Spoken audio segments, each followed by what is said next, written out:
It's been about a year since Governor-elect Abigail Spanberger walked the halls of Congress. She's back in D.C. for a special statue unveiling ceremony honoring a civil rights activist from Virginia, but not before sitting down with me to discuss her vision as soon as she gets into office.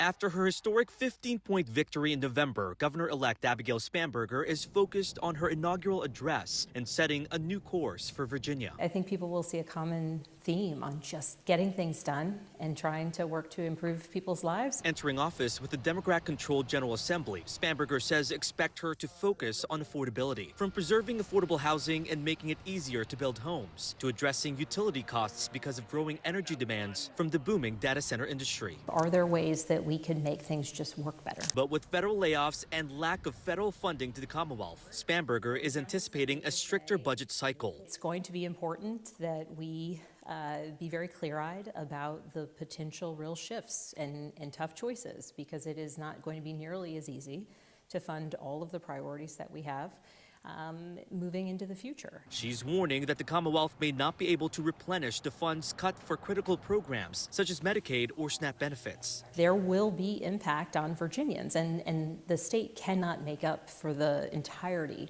of the shifts that we may be seeing. She'll be working off of Governor Glenn Youngkin's budget changes that he's announcing Wednesday. But she also plans to reverse some of his policies, including Executive Order 47, which directs local and state law enforcement to assist ICE agents. In pushing some of the federal responsibilities to state and local actors is not just, I don't think, appropriate.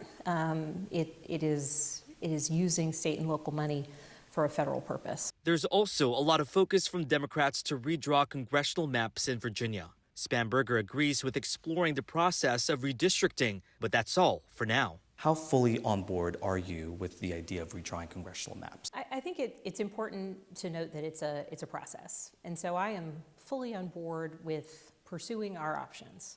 And what that means is the General Assembly has passed a potential amendment once. They have to pass it again. I support them in taking that step. And then from there, we'll determine when it may go on the ballot to go to the people. Throughout the week, Spanberger has been slowly announcing her cabinet members before her inauguration on January 17th. I'm Matthew Torres, WUSA 9.